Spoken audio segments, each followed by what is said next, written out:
Hi, I'm Angela Fair. Here on my channel, my mission is to empower you to become your own favorite watercolor artist, to create a fearless mindset that helps you paint exactly what you need to paint in your way.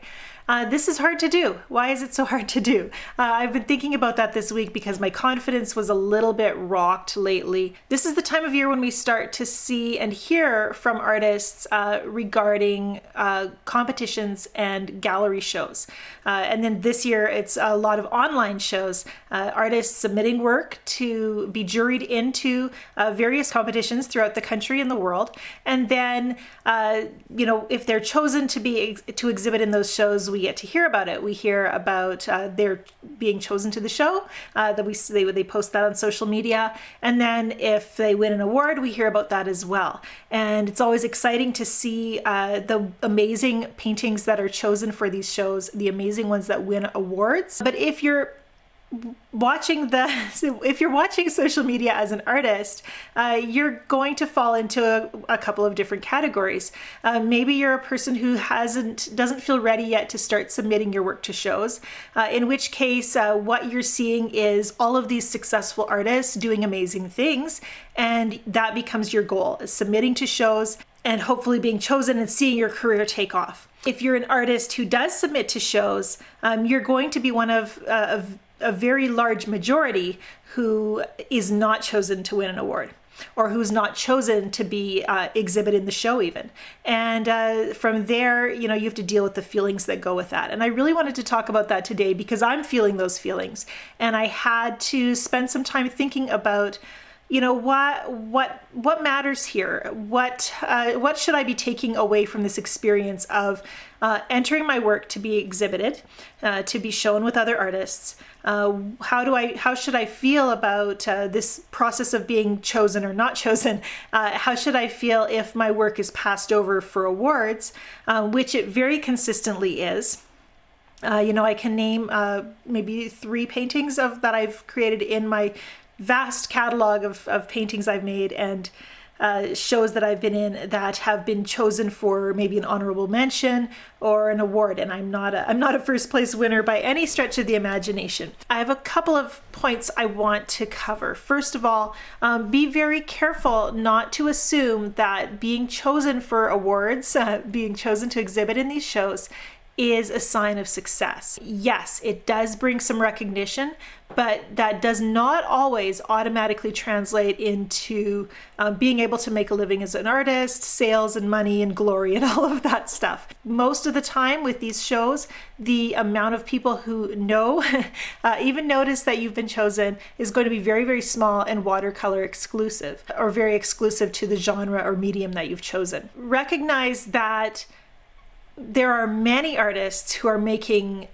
work that they're selling actively, making a very good living as artists, who've never won an award or entered in a show.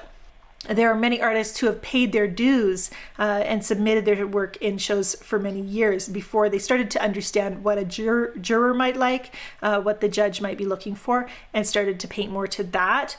And that might not be an approach you want to take. One great thing that shows can provide for you is that opportunity to get to know and network with other artists. You can make some really good connections if you're able to attend openings and connect with these artists, talk about your work, and share guidance and advice with each other, shop talk. You can also maybe see your work at a group show in the future as you make friends with other artists and create that network where you can support each other and market your work together. That's a really powerful thing, and something that I would make a goal anytime that I'm a part of an art event. I really want to make those connections so that we can help each other and encourage each other in this very tough business of making and selling art. Recognize that it's expensive to enter these shows. Most shows are charging membership fees often. If you want to exhibit in a show, you often need to be a member of that art society. So there's an annual fee associated there. And then there's an entry fee for your paintings, and you have to pay that fee per each painting you enter. And so those fees can add up to hundreds of dollars a year if you're entering your work in shows a pursuit. So you really want to see that investment. And when you price your work, factor those investments in. If you're exhibiting to shows, if you're shipping your work to shows, it can get very expensive very quickly, and you want to price your work accordingly. That was a mistake I made recently, not realizing how much it was going to cost to ship a painting from Canada to the US, and the logistics involved there. I really should have priced that painting at probably double what I priced it at in the catalog. Now, if you've entered your work into a show and been chosen, there's a really good feeling there that your work was worthy to be included in a watercolor exhibition. Maybe it's provincial, maybe it's national, maybe it's an international show. That's a really good feeling, and that's a recognition of the amount of time you've invested in your work and the skill and intention that you've put into your painting. Feel really good about that. The thing is, at least for me, I'm a competitive person. So as soon as I see that my work's been accepted in a show, I start hankering after those prizes. I want further recognition. I want to have some of the best work in that show, and I want other people to know it too. And so it can be very difficult when you go to the show opening. In this case, lately the openings have been online, and so we're seeing Zoom meetings where the gallery will present the work, and the judges will talk about the art and which ones they've chosen. And when your work is not chosen, there's a feeling of rejection. Even though your art is hanging in this show, it's been good enough to be a part of this group show. A lot of times there's a feeling of rejection because it was passed over for an award. And I've been thinking about that a lot lately. I've been painting in watercolor for 25 years. And when my work is passed over and I'm comparing, maybe the other artist who was picked was younger, maybe I don't see the skill in their work. Maybe the work was all representational and I'm painting more abstract conceptual work, and then I feel rejected because my style doesn't suit this norm. It's very important, again, to be thinking about how much emphasis, how much value we place on other people's opinions of our work. I think we often have a blindness about our work. I know that when I submit a painting to a show, I'm submitting it because I think it's really great. It's the best thing that I could have thought of to share with that group and in that show. And so then when I see other people's work, it's very hard not to compare. It's hard to see people apathetic or uninterested in something that is really the best thing that you could have shared. And now I get to look at this from the perspective of a judge, because I've juried artwork before, just once, and that was a new experience for me, choosing artwork to be featured, to be honored and recognized. And it was a challenge. It's really hard to take 100, 200, some shows they're going through 1,000 pieces of art and having to determine what's the most worthy. And the diversity there, the lack of knowledge of the artist who made it. And I think when we don't know the artist, it's very hard to judge artwork because we don't know their background, we don't know their intention for the work and how successful they were at meeting that intention. There's a lot that we don't understand and we can't see if we're judging on the basis of that artwork alone. We can only trust our eyes and our own weight of experience. And so it has really helped me to realize that when my artwork is in a juried show, what we're seeing in the awards and in the chosen pieces is a reflection of that particular judge, not necessarily a judgment on the work. That judge has limitations, and they're aware of them. They feel, I think I've never felt more conscious of my limitations to evaluate art as when I was judging someone else's artwork. It's really hard because we can't get inside that artist's head and see how what we're seeing fits with that artist's vision. Oh, and if we could, it would be so great, wouldn't it? This is why I really want to come back to the fact that I need to make my art for me. If I am painting my truest expression of myself, if my vision is true to who I am and what I want to say, that needs to be my standard for success in my work. Nothing else. I can take comfort in the fact that if I'm wrong about the quality of my work, as I grow as an artist, I will get better. I'm going to be better at pulling everything together, communicating better what I want to say in my art. And I can take comfort in the fact that some of the very greatest artists, the ones we honor today and look back at as trailblazers, were not trailblazers because everybody understood what they were doing, because their work made sense to the masses. They were misunderstood in their time. They were often reviled and rejected. It was a hard road. It's not an easy trailblazing. Who would have thought it's difficult making a trail where there hasn't been a trail before? So if we want to make exceptional work, not everyone's going to understand it, and it kind of comes with the territory. The new things look foreign. They look weird at first. When mom jeans came back, really?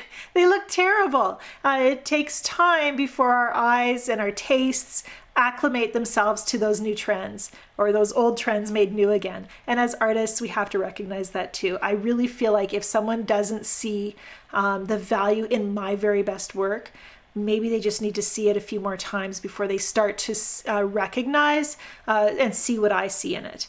And that has really encouraged me when I'm feeling discouraged, because, people just don't get what I'm doing right now. And the good news is they might not get what I'm doing, but I'm really in love with it. It brings me great satisfaction when I'm painting, and I paint for that. I want to share my work. Communication means, talking to others, sharing, and art is that form of communication for those of us who are so stimulated visually. And so we get to continue to refine and strengthen our ability to communicate our message to our viewers in our way, in our own words, with our paintbrushes. And if that's driving us, we just keep rephrasing. It's just not always going to be recognized or valued, but it is valuable. So those were just some thoughts I had about shows, entering your art and competing. I really wish that we could just take this whole concept of competition out of art entirely. How can you compare things that are so vastly different, messages from such unique and creative artists as the artists we have in this world? All of us, we have our own unique and creative things to say. And I don't think it's possible to truly quantify it. We can quantify in terms of skill, and that's a safe place to go. And you'll often see that representational work, realistic work, gets more recognition. At least it seems to in my art circles that I've been in lately. The representational work is often recognized more rapidly because we can see how much time and skill the artist has invested. But if you're painting more intuitively, if you're working in abstract or in that looser expressionism, impressionism, surrealism, whatever your ism is, when you start to get away from that representational work, it's really hard to quantify it. It's hard to grade. And I think a lot of times jurors, anybody who's evaluating the work, just goes to the safest place. If it looks like the picture, I'm all for it. And, we can have patience with that. If you're painting in a more intuitive way, let's recognize that part of our role is educating. It's guiding people to learn how to understand and evaluate our work, how to recognize the authenticity of it. And it's really fun when you start talking about abstract art to explain what it's about and to see the lights come on for people, and maybe they become a little less intimidated by the topic. That just gets me so excited. We'll have to talk about that another time. Thanks for watching. If you're feeling judged about your artwork today, I just encourage you, go back to the studio, sit down in your painting space, and take some time just to paint for you. Be your own biggest fan and paint to please that art collector, the you that you are. Then you always get to know that you're making work for someone who's really going to appreciate it. If this talk about creative mindset and artistic empowerment encouraged you, I'd love to talk more about this topic. Leave a comment below. Let me know what you've been thinking about this whole topic of art and competitions. Let's start a great discussion, a positive discussion of the pros and cons, the way that entering competitions can help us. This idea of artistic mindset, of choosing a mindset that helps you become your own favorite artist, is one that's truly very dear to me. We talk about it all the time in my Fearless Artist community, and you can find out more about the Fearless Artist community and how to become a part of that at learn.angelafair.com. I'll be back with more talks on becoming your own favorite artist very soon here on YouTube. Don't forget to like this video and subscribe so that you don't miss the next post that's going to come just when you need that dose of encouragement that you didn't even realize you needed. I'm sharing these things because they helped me and they matter to me too. We're all in this together. Bye for now.